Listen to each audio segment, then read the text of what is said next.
All right, today's video, we are looking at isolating a variable or finding an unknown.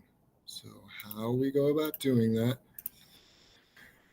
Again, a variable or an unknown, it can be a lowercase letter, it can be an uppercase. Sometimes in the book, they'll use this for like what number to get you thinking. It's all the same. I usually, if I'm writing out my own problem, let's say I'm given a word problem, I have to set it up. I usually use X or Y or something. Sometimes if I use like a Q, lowercase q, to me that looks like a 9, or an S, like as an S or a 5. So me personally, just because I don't have the greatest handwriting, I'll usually use X because it doesn't confuse me with any sort of number. And when we get to plotting things or using coordinate plane, we usually use X or Y in those as well. So it's kind of out of habit, but also so I don't confuse myself and say, wait, is this a Q or a 9, or is this an S or a 5? It just makes it a little bit easier for me. So again, it applies whatever this unknown is. These rules that we talk about are going to apply. So again, we'll come back to this, but I first want to talk about how we isolate a variable. Is we're going to use inverse operations. So we still think order of operations, we still think the right computations and all of those things. But in order to isolate a variable or to get it by itself, because again, the ultimate goal is to know what that X or A, B, C, whatever is equal to. And sometimes in simple problems, you may be able to look at it and be like, oh, X plus 2 equals 4. X must be 2. It's not that difficult. But as we get going down the road, there's going to be some with 3, 4, 5, 6, 7, 8, 9, 10 steps in order to isolate that variable. So you're not just going to be able to look at a problem and say, oh, it's 2 or 3 or 4 or whatever. And sometimes it's not even going to be a whole number. So we got to make sure that we know how to do inverse operations. So an inverse operation. So if I have a square of something and I want to figure out what this is, I'm taking the square root. Or if I'm taking the square root, then I want to square it, or cube to cube root, fourth to fourth root, whatever it is. So, and we'll see an example of that here in a second. Multiplication, whatever symbol they're using, the inverse of that is division, and vice versa. If we're dividing something, x divided by 2 equals something, well, we're going to want to multiply both sides by 2 in order to isolate that variable. So if we're doing division, the inverse of that in order to isolate the variable is multiplication, and vice versa. And then addition, if we're adding something and we want to get rid of it, so to speak, we're going to subtract. If we're subtracting something, we're going to want to add it in order to get rid of it. So that's inverse operations. So if we look back at this one, again, doesn't matter what we're using. In this example, they have a capital A. So 5 times an unknown number equals 20. We may be able to look at this one and just say, oh, I know what it is. And that's fine for these examples. They're pretty simple, but I still want to show you what's going on when we do this. So as they get more complex, we're not just expecting ourselves to look at it, see it, get it in 2 seconds. So 5 times a number. Again, this coefficient next to an unknown. This is our coefficient. This is our unknown. When they're next to each other, it's implied multiplication. So we don't have a multiplication symbol between there, but we know it is multiplying. So I want to divide. Now, if I do anything to this side, I have to do the exact same thing to this side in order to keep it equal. If I just divide by 5 and nothing here, I'm not keeping it equal. So again, I choose 5 because 5 over 5 is 1, and 1a is just equal to a, so we got it by itself. So when we say get rid of, we're not just making it disappear, but we are getting rid of it on one side of the equation to hopefully isolate our variable. So a now is by itself, it's isolated, that's what we want, divided by 5, so I have to divide by 5. So yeah, a equals 4. And again, this one's pretty simple, but I always tell my students, especially if it's a test or something, well, you know what the problem was originally. You have a number equal to x, y, a, b, c, whatever it is, plug it back into the original problem. If it works out to be true, 5 times 4 does equal 20. So the left and the right equals, I know I did it correctly. And so you got in a hurry and you just said, oh, 20 divided by 5 is 5. That's not true, but if we put 5 back in, 5 times 5 is 25. 25 does not equal 20.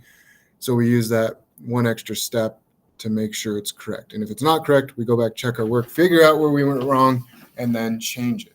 I know you may not want to do that on every single homework assignment. I understand.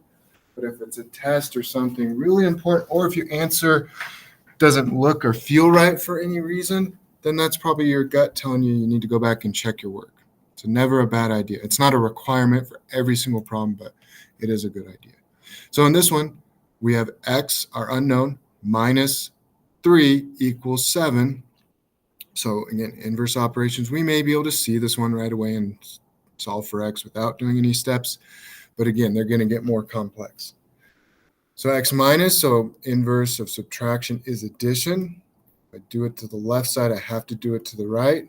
Okay, this minus 3 and plus 3 just becomes 0. X plus 0 is just x.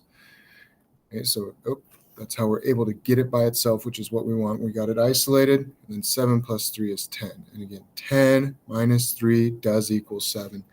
So we know we did it correctly. We talked about those inverse operations. Again, if you need to write it down and do it on your reference sheet, if you're really struggling with this, that's okay. Before a test, just have me initial it. And so that way the proctor knows that I'm allowing you to have these additional notes on your reference sheet. Now let's look at this one.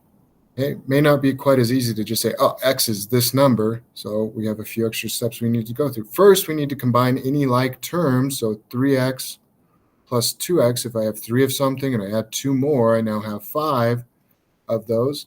Still minus 3 equals 27. Again, I show each step so that way when I get to my answer, I can work back up to see if I went wrong, where I went wrong.